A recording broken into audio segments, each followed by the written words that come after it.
Bills headed south for Week 4, Sunday Night Football. Ravens in their black uniforms, set for a good one. Baltimore, Buffalo, and off we go. So well back on the back end, comes up and makes tackles for losses across the line of scrimmage. Ricard, watch him come down to the inside, almost a trap block. And then Mark Andrews gets the key block on the safety down the field. Second and goal. And Jackson will roll in, throw it to Henry. Touchdown number 2. Yeah, motions and picks and just an easy touchdown on the outside. Out of the pistol, here is Cook. Two sides, Allen got contacted, completed it, but Hamilton wrapping up. Dalton won. And play action to him on first down. Lamar Jackson lofting it for his tight end. Isaiah. Blocking as well, just exploded on the scene in that Kansas City game, the opener that we had. Snap of the game for the Ravens. They need 11. And they got it in the middle. And limited to 5 games last year. Second and 7, Jackson lofting for Hill. Touchdown, Baltimore. Guys to pick that up can't because they're confused on the play. Right there. So he's got to turn Cam Lewis and sprint to get out of there. But when you do that, here, once he gets beat to the inside, now watch him sprint underneath the receiver to not. First quarter, came back in the second. He's in there again. The gift to Cook. Just to get back to the. Let's watch this here. He reached back. It's an end coming, which is almost the guarantee for the fumble. 4 yards of that. Derrick got up to 21.2 miles per hour to get full speed. Got it from the 9. No, fake it. Lamar Jackson's going to take it to the end zone. Baltimore. He blocks. Watch this. 1, 2. Here comes the last one. 3. And Henry is gone. Maybe they will see each other later on in the year. Two teams that you expect to see contending when the weather gets cold, but tonight it was all Lamar Jackson. In this video today, we are going to talk about the Buffalo Bills and the Baltimore Ravens Part 2. Two MVP candidates going up against one another for a right to the AFC Championship game. We're going to talk about the availability of Zay Flowers and more. All this coming up next. But first, Ravens fly. Let's fly. Yes, they called it just like I did. Told you before the playoffs started that the Ravens were going to play the Pittsburgh Steelers, defeat them, go on and play the Buffalo Bills, knock them off their perch, and then take on the Kansas City Chiefs in the AFC Championship game. But before the Ravens make it that far, they have to take on the Buffalo Bills with Josh Allen. Denver, if it wins, would play at KC. Houston would be at Baltimore. Here's Allen on 1st and 10. Stepping up, down the field, wide open. Yes, he is an MVP candidate. This is the game where we have MVP versus the MV he. MV he as in they are trying to gift he an MVP award just because they feel like he hasn't gotten one and he's just been so deserving over the years. But this matchup is going to come down to more than just the quarterback play. This is a total team effort, and the Ravens going into this game have been one of the hottest teams, if not the hottest team in the NFL since week 14. Close to him, doesn't give him a jam, doesn't press him. Instead, he's soft in man coverage. And some people are going to say, man, Hendo, that's just your opinion. That's not how it's been. There have been teams that have been hotter. The Bills have beaten 2 number 1 seeds. So who could be hotter than them? Well, to answer your question, it is the Baltimore Ravens. Since week 14 of the NFL season, the Baltimore Ravens have outscored their opponents 163-57. They have also outgained their opponents 2,196 yards to their opponents 1,272. And even if you go back a week prior to that, the Baltimore Ravens defense has turned a corner. From week 13 on, the Baltimore Ravens have had the number 1 scoring defense, the number 1 total defense, the number 1 pass defense, and the number 1 defense on third down efficiency. So if you can't gain yards, if you can't score points, if you cannot convert on third downs, how are you going to win this game? And not only has the defense been balling out of control since week 14, Lamar Jackson has been on a tear. Catch. Lamar thought about running to get out of bounds, but instead thinks smartly because of the timeouts, getting closer to mid. Lamar Jackson has completed 78 of 116 pass attempts, completing it for 1,157 yards, for a whopping 14 touchdowns and only 1 interception. And if that were not enough, Lamar had a passer rating of 135.7. Then on the ground, he rushed 42 times for 318 yards and 1 touchdown. and that's only weeks 14 through 18. So if you tell me that Lamar Jackson is not primed and ready for a playoff run, I'm going to tell you you're out of your mind. Past playoff narratives out the window. We saw what Lamar Jackson did in the game versus the Pittsburgh Steelers, killing the narrative that he can't win versus a divisional opponent, killing that narrative that he can't win in the postseason, nor look good while doing it. And Lamar Jackson dominated that game. Even with the limited amount that they needed to use Lamar, he showed everybody why he is the best player in the world. But I know people are going to say that was the Pittsburgh Steelers. They had lost their previous 4 games. They didn't look like the team that they were prior to the start of their fall. But it's still a divisional opponent. It's still a team that knows you better than anyone else. And the Ravens dominated that game. And I understand that the Buffalo Bills are undefeated at home. Yes, no one has beaten the Bills at home.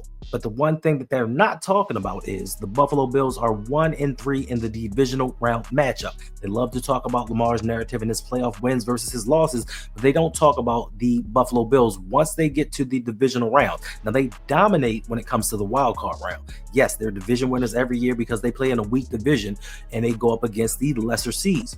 In the wild card round, they do their thing. They're 5-1. But once they hit that divisional round, it's game over. I still remember the game versus the Cincinnati Bengals where they ran all up and down the field. The Bills couldn't stop them. They couldn't stop Joe Mixon from having his way versus this team. And Joe Mixon, as great as he is no Derrick Henry. And to me, outside of this game, the biggest X factor going into this game is got to be Derrick Henry. What Derrick Henry did last week versus the Steelers, who's supposed to have one of the greatest defenses in the NFL. The man ran 26 times for 184 yards and 2 touchdowns. He dominated the Bills the first time that we played them. They just could not stop him. And I understand that people are going to say, and people have said, especially Buffalo Bills fans, well, we were missing some people. If those guys were here, it would have been totally different. Listen, I like Matt Milano, and I think that he's a good player. I don't think Matt Milano is stopping Derrick Henry whatsoever. Teron Johnson, cool. Listen, even Von Miller is playing a lot better. He's finally healthy, and he's showing glimpses of what he used to be in the past. But to think that those 3 additions are going to change the fortunes of what Derrick Henry brings to this team is just plain ludicrous. This isn't the Baltimore Ravens of years past where we get into the playoffs and we forget how to run the ball. We give our running back 6 carries per game and let Lamar do his thing. We have Derrick Henry, and he's proven time and time again during the playoffs that he is unstoppable. And I think that the Ravens are going to ride him in this game, to vault past the Buffalo Bills. And more importantly, when it comes to the Buffalo Bills defense, they struggle to get off the field on 3rd downs. When you have a more physically dominant team, you can't get off the field on 3rd downs. It's going to lead towards a long day. And the Ravens itself on offense are 2nd in the league in 3rd down conversions. So those 2 things don't bode well for the Buffalo Bills. So yes, I get it. The Bills have added some pieces. They've gotten some guys healthy. Yes, they played a lot better since the Week 4 matchup versus the Baltimore Ravens. But the Ravens have gotten exponentially better, and they dominated the first time. So you're telling me your team got better.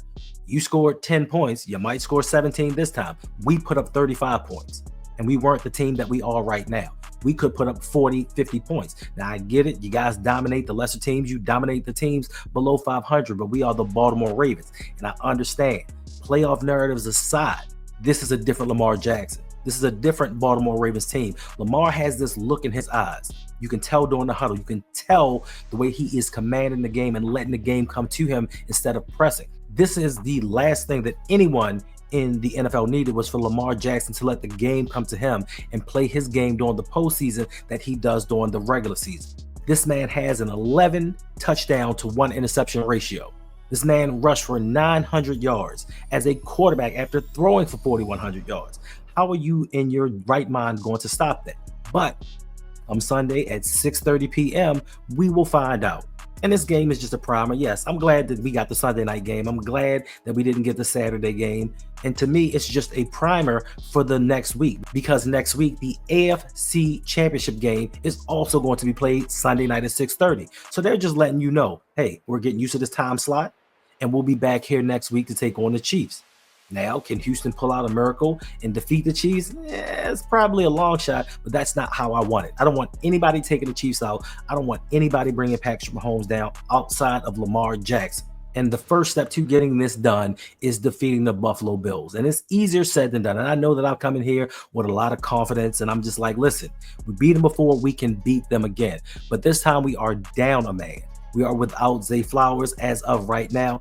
John Harbaugh had a press conference yesterday, and he spoke on what he felt like was going to be the availability of Zay Flowers. And he said, we'll see. Are you confident that Zay Flowers will be able to play, or is that still very much up in the air? Yeah, that's in we'll see mode. He's working hard to get back, and we'll see toward the end of the week if he's practicing, and he could play without practicing for sure if he feels healthy enough and if it's safe for him. So if there are not any dramatic changes by the end of the week, we will have to play another game without Zay Flowers. And like I said before the last game, we have to ramp things up with Isaiah Likely. He is literally a mismatch on the field. There is nobody on the Buffalo Bills team that is fast enough to keep up with Likely. There is nobody that is big enough to keep up with Likely. So either he is going to outrun them or overpower them. That stiff arm of his is deadly. I don't know if he's been taking pointers from Derrick Henry, but he can be literally unguardable. So Todd Monken may have to get in his bag and scheme up some things to get Isaiah Likely some one-on-ones. Now, he did a great job of putting in some play calls last week that we have not seen before. But I think we have to utilize Isaiah Likely more as a wide receiver outside of a tight end if Zay Flowers is not available for this game. We may need to get a little bit more out of Nelson Aguilar and Tylan Wallace, but I think with Bateman doing his thing out there and getting Andrews on track for his first playoff touchdown, these will be some of the keys to the game. Now, myself and Yolanda are going to get into this into a little more depth on Thursday night, so make sure y'all come back. Make sure you come back Thursday night at 8 p.m. to see the Buffalo Bills Baltimore Ravens preview. And listen, if you like the content, if you like what I'm doing, if you like everything that we have going on here, make sure to like and subscribe. Make sure to hit that notification bell so you are aware when I come out with new videos, because it is playoff time. We are headed towards a Super Bowl, and the videos, the live streams are going to be in abundance. So I do appreciate everybody for the love. I appreciate all you guys helping me get to where I have gotten to thus far. I appreciate all the birthday love that you showed for me. Listen, I am 50 years old now, and my brother told me when I turn 50, now you're an old man age, so you can say and do what you want to do and just blame it on old age. So now the confidence, the bravado has been stepped up another notch, because I don't care. We are going to win the Super Bowl. I am proclaiming it. Nothing less than a Super Bowl is a failure for the season. And I don't intend on seeing this team fail. Lamar Jackson is not going to let this team fail. Lamar Jackson is not going to let this city down. And I believed him when he told us, I'm bringing a Baltimore to Super Bowl. They're going to get everything out of me. Everything out of me. They're going to get a Super Bowl out of me. Believe that. Believe that. This finally is the season to do it. Year 7, lucky number 7.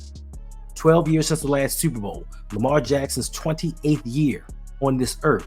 This is the year that the Baltimore Ravens are going to win this Super Bowl, and there is nothing that you can do and there's nothing that you can say to make me believe otherwise.